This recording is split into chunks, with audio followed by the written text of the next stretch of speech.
Vamos para a outra classe dos gnatostomados, a outra superclasse, que é a dos tetrápodes. Como dito, eles surgiram a partir dos peixes pulmonados ancestrais, que são aqueles que possuem nadadeiras musculosas, né, o sarcopterygi, de água doce, e que faziam incursões. Aqui no exemplo, um peixe pulmonado faziam incursões, visitas ao ambiente terrestre, que era fértil, já com muitas plantas, em busca de presas e de vegetais. Essas nadadeiras musculosas teriam dado origem às patas através de alterações no aparelho locomotor. Então, o grupo dos tetrápodes, o primeiro grupo dos tetrápodes foi o dos anfíbios, que há aproximadamente 350 milhões de anos eles vieram habitar o ambiente terrestre. Porém, ainda dependem da água para a reprodução. Vejam aqui o adulto na vida terrestre, mas o momento de reprodução acontecendo no ambiente aquático. Por isso, essa ambiguidade na forma de vida, né, que deu origem ao nome anfíbio, do grego anfi, de ambos, né, e bio de vida. A postura dos ovos na água, com uma forma larval, aquática, e um adulto terrestre, que essa transformação acontece através do processo de metamorfose, envolve uma série de transformações num processo bem lento, que vai transformar esse anfíbio jovem, aqui chamado de girino, num adulto.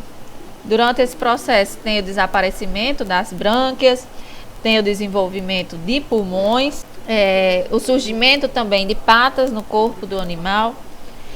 E apesar de serem eles os primeiros a habitar o ambiente terrestre, isso não aconteceu de forma efetiva, não somente pela característica da reprodução, mas também porque eles possuem uma pele altamente permeável, muito fina, que não protege da desidratação. Os ovos, os próprios ovos, eles se ficarem em locais que não são úmidos, fora d'água, eles se ressecam.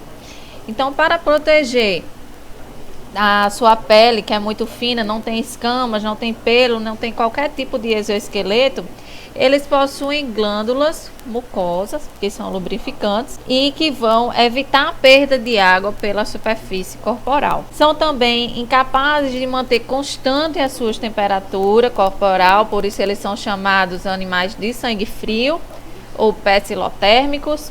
Os anfíbios, eles são subdivididos em 3 ordens, que são os anuros, que são representando os sapos, as pererecas, os urodelos, que são as salamandras, como principal representantes, os tritões, e as gimnofionas, que são as cecílias e as cobras. Os da ordem anura, eles não possuem cauda, mas possuem patas. Os urodelas, também chamados de caudatas, eles possuem as patas e possuem a cauda, mas possuem aqui uma cabeça, o tronco e os membros muito pouco desenvolvidos, ao contrário aqui dos membros bem desenvolvidos dos anuros.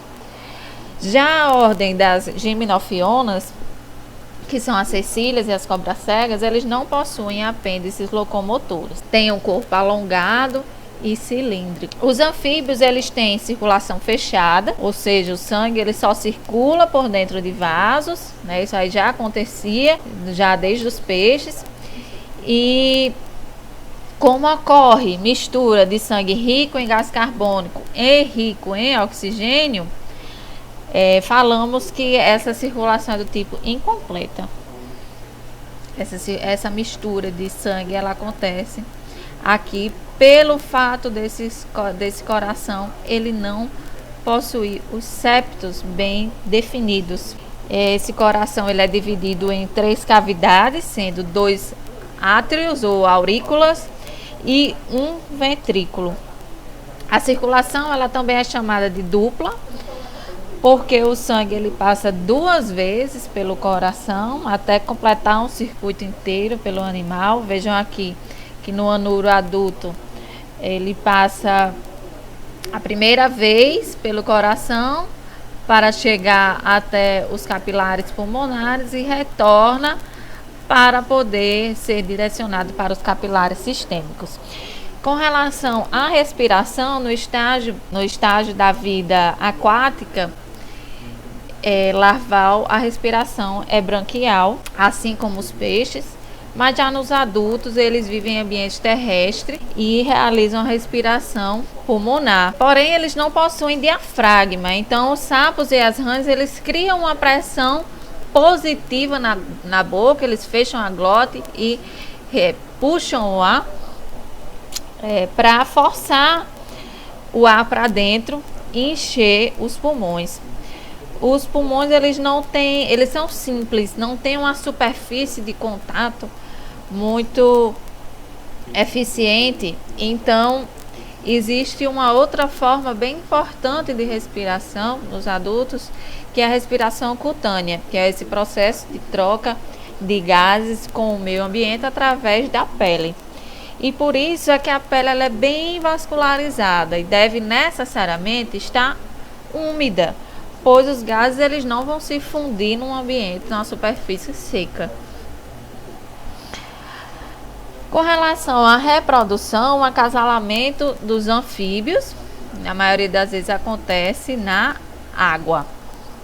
A fêmea, com o corpo cheio de óvulos, ela é agarrada pelo macho com um forte abraço.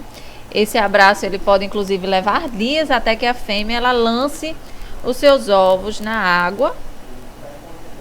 Nessa oportunidade, os machos eles fazem o lançamento dos espermatozoides e a fecundação ela acontece de forma externa. Nas salamandras e cobras cegas, porém, essa fecundação ela acontece internamente e os ovos eles são lançados já fecundados na água. Esses ovos, independente da classe, tanto nos anuros como nos urodelos, eles vão ficar protegidos por uma camada grossa de uma substância gelatinosa que vai se prender às plantas aquáticas, e ali esses embriões eles vão se desenvolver, né? Primeiramente em larvas, que são os girinos, aqui na classe dos anuros, e vão crescer na água até realizarem a metamorfose e chegarem na vida adulta. Na fase adulta, dentro do ambiente terrestre, elas têm um hábito carnívoro e se alimentam de minhocas, insetos, aranhas, vários invertebrados e até de vertebrados. A língua em algumas espécies de anfíbios é uma característica adaptativa bem importante.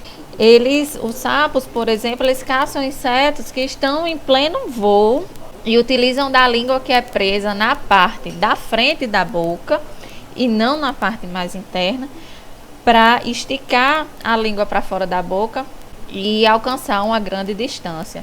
Além de que a língua é pegajosa, um outro facilitador na captura da presa. Muitos anfíbios eles possuem glândulas granulosas que não são as glândulas mucosas. Essas glândulas são chamadas de paratoides e estão situadas uma em cada lado do pescoço dos sapos. Elas não lançam veneno, mas elas liberam toxina quando são pressionadas. Uma outra forma de proteção à predação é a coloração de aviso, a coloração aposemática, que aqui no exemplo do sapo dardo envenenado, que apresenta forte coloração amarelada, ele possui altíssimo nível de toxicidade em sua pele.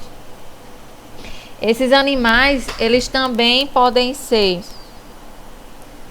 bioindicadores, ou seja, eles vão funcionar num local para saber se o ambiente ele está em equilíbrio ecológico.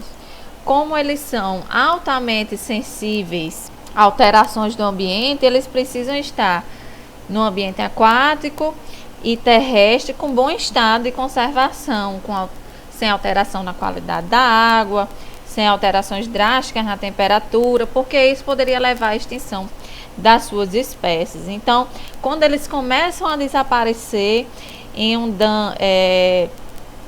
algum ambiente, isso pode representar que algo de errado está acontecendo. O Brasil, ele é um país que possui a maior biodiversidade de anfíbios e isso representa aproximadamente 14% dessa diversidade. Muitas espécies, elas estão inclusive ameaçadas de extinção ou já desapareceram por completo devido a essas alterações de hábitat. Porém, apesar da sua ocorrência se dar principalmente, nos locais úmidos, existem sapos até nos desertos. A espécie do Breviceps macrops é uma espécie encontrada lá na região da Namíbia e da África do Sul. E para driblar o clima seco do deserto, quente e seco, ele passa o dia enterrado na areia, onde a umidade ela se mantém mais baixa, as temperaturas também, a umidade maior e a temperatura mais baixa. E quando chega a noite, ele sai em busca de alimentos e de parceiros para se reproduzir. É isso, pessoal. Nós continuamos